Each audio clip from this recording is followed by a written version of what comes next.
আমাদেরকে সবসময় পড়াশোনার সময় বলা হতো কি all work and no play makes Jack a dull boy. আপনারা এটা হয়তো শুনেছে ইংরেজিতে, মানে যদি শুধু পড়াশোনা করতে থাকেন আর খেলাধুলা না করেন তাহলে জীবনে পিছিয়ে যাবেন। আমি এটা এতটা শোনার পরও কিন্তু খেলাধুলাতে কোনোদিনই ভালো ছিলাম না। বাধ্য হয়ে অনেক সময় স্পোর্টস ডেতে বাধ্য হয়ে কোনো না কোনো রেসে দাঁড় করিয়ে দেওয়া হতো কি তুমি এবার দৌড়াও, আর কিছু যদি পার্টিসিপেট না করো তাহলে জীবনে এগোতে পারবে না। তো আমিও অনেক খেলাধুলায় জোর করে পার্টিসিপেট করতাম, হেরে যেতাম, কিন্তু হ্যাঁ অনেকটা চেষ্টার মধ্যে থাকতাম। তো শুরুতে যখন ছোট ছিলাম তখন 100 মিটারে 200 মিটারে রেসে দাঁড় করিয়ে দেওয়া হতো। এরকম একটা বড় গোলা বানানো হতো, তার মধ্যে আমিও দাঁড়িয়ে যেতাম, আমাকে ভিতরের দিকে দাঁড় করিয়ে দেওয়া হতো। তখন আবার দেখতাম ডান দিকে যারা ঘেরায় দাঁড়িয়ে আছে ওরা একটু এগিয়ে দাঁড়িয়ে আছে, একদম বাইরের দিকে যে আছে সে একটু আগে আছে, আমি একটু পিছনে আছি। তখন টিচারকে জিজ্ঞেস করতাম কি আরে আমাকে পিছনে দাঁড় করিয়ে দিয়েছেন, ওকে সামনে দাঁড় করিয়ে দিয়েছেন, কি হলো? তখন আর বুঝতাম না কি ওই ঘেরার বাইরের দিকে যেটা আছে ওটা কিন্তু লম্বা, ঘেরাটা একটু লম্বা, সে কারণে ওর পরিমাণ যেটা যতটা দৌড়াতে হয় ওটা বেশি, সে কারণে একটু এগিয়ে দাঁড় করে রাখা হয়েছে। আর আমার ঘেরাটা একটু কম, সে কারণে একটু পিছিয়ে দাঁড় করে রাখা হয়েছে। জীবনেও আপনি দেখবেন মাঝে মাঝেই যখন ডান দিক বাঁ দিক তাকাবেন মনে হবে কি আমার ডান দিকে যে দাঁড়িয়ে আছে ও আমার থেকে অনেক এগিয়ে আছে, আমি একটু পিছিয়ে আছি, আমার সঙ্গে এটা কেন হলো? এটা কোনোদিন, আমি অনুরোধ করব, ভাবতে যাবেন না। ভগবান কাউকে একটু এগিয়ে রেখেছে, তার কারণটা হচ্ছে ওর কিছু না কিছু অক্ষমতা আছে, সে কারণে ভগবান ওর পাশে দাঁড়িয়ে আছে, ওকে একটু এগিয়ে দিয়েছে। আপনাকে যদি একটু পিছিয়ে দিয়েছে, আপনার উপরে ভরসা আছে কি আপনার ঘেরাটা কম, আপনি কিন্তু রেসে এক সমানভাবে দৌড়াতে পারবেন।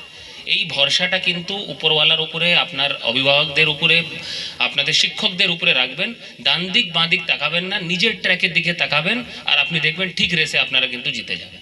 এই জিনিসটা আমার বারবার অনুরোধ যে এ এত ভালো কি করে করছে, ও আমি কেন করতে পারছি না, এই চিন্তা ভাবনার মধ্যে থাকবেন। যখন একটু বড় হলাম তখন এরা বুঝতে পারলো কি আমি আর সিঙ্গেল রেসে দৌড়াতে পারবো না, তাহলে আমাকে রিলেতে ফেলে দিল।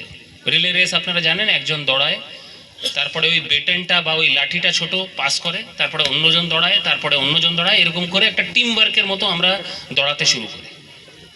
তো এরা যখন বুঝলো কি সিঙ্গেল রেসে পারবে না, একে রিলে রেসে ফেলে দাও, তখন শুরুতে খুব জোরে দৌড়াতাম কিন্তু আর পেরে উঠতাম না। তখন ওরা বুঝলো কি হ্যাঁ, এই আমিও বুঝলাম কি এই রিলে রেসটা কিন্তু একা দৌড়ালে আর হবে না, আপনাকে আপনার টিমটাকে এরকম বানাতে হবে কি যে চারজনই খুব ভালো করে দৌড়ালে তখন কিন্তু রেসে জিততে পারবে।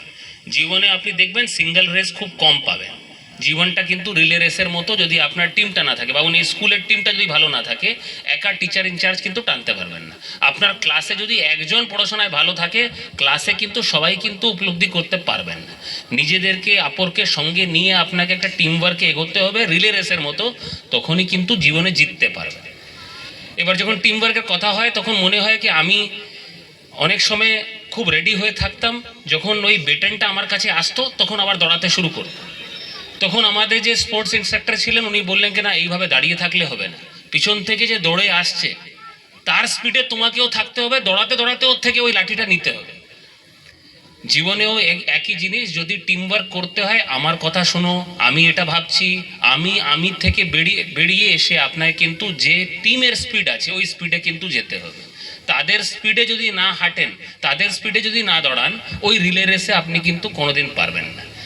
আবার বলি, নিজে এগিয়ে আছে কেন এই পিছিয়ে আছে এইটা কিন্তু রেসে দেখতে যাবেন না, রেসে আপনি ঠিক জিতে যাবেন। আর টিম ওয়ার্ক আর টিমের একটা যে শোনার অভ্যেস, কি আমি অন্যদের কথা শুনবো, ওদের থেকে শিখবো, এই জিনিসের মধ্যে যদি আপনি থাকেন আপনাদের কোনো কষ্ট হবে না।